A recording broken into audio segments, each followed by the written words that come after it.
Назарбаев биліктен айырылып қалам деп қорықты. Жаңаөзен оқиғасына қатысты тың деректер айтылды. Жаңаөзен оқиғасы үлкен масштабта қайталанды. Бұл біздің биліктің өзгермегенін, райынан қайтпағанын көрсетеді. 6 тамызда Алматыда белгілі саясаткер, қоғам қайраткері Жасарал Қуанышәлінің 2011 жылғы Жаңаөзен оқиғасына арнап жазған кітабының тұсаукесері өтті. Шараға қоғам белсенділері мен журналистер қатысты. Жиында сөз сөйлеген спикерлердің қатарында журналист, кітаптың алғы сөзінің авторларының бірі Жарылқап Қалыбай, Атажұрт қоғамдық ұйымының мүшесі Бекзат Мақсұтхан және журналист Бақытжан Қосбармақов болды. Бақытжан Қосбармақовтың айтуынша, кітаптың алғашқы тұсаукесері ағымдағы жылдың наурыз айында Жаңаөзен қаласында өткен.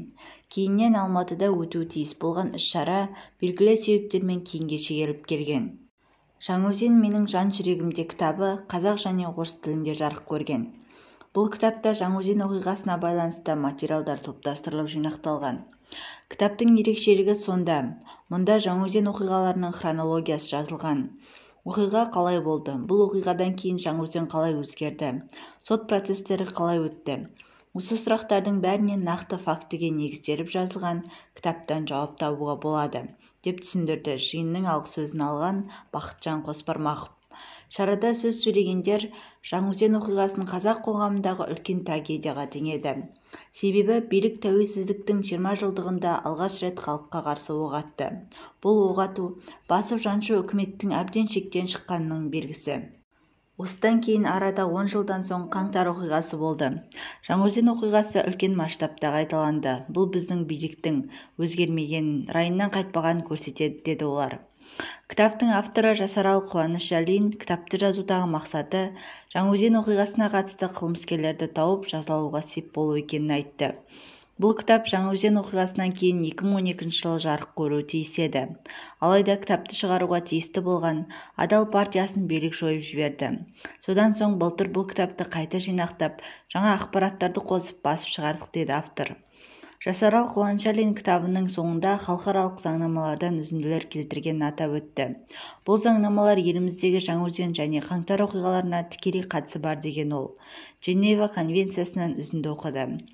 Полиция қызметкерлерінің, әскери қызметшілердің, өз командирлерінің қылмысты бұйрықтарын орындап, бейбіт азаматтарға қарсы жасаған қылмыстары, қылмыстық мерзімдері үлкен және сот әділдігі алдында мерзім ұзақтығы жоқ әскери қылмыстар, деді автор. Журналист Жарылқап Қалыбай Қазақстанда болған қанды оқиғалардың себебін тұңғыш президент Нұрсұлтан Назарбаевтың билігінің салдарынан көретінін ашып айтты. Сол уақытта билікте отырған Өзбекстан президенті, Беларусь президенттерінің арасында бәсекелестік болған секілді. Мысал үшін 2004 жылы Әндіжанда кәсіпкерлерді түрмеге қамап қойғаннан кейін бүкіл халық өре түрегеліп алаңға шықты. Сонда Ислам Каримов өте қатал әрекетке барды. Көшеде тұрған барлық халыққа, әйелі мен баласына қарамай оқ атты. Менің ойымша осы оқиға Назарбаевқа қатты әсер етті.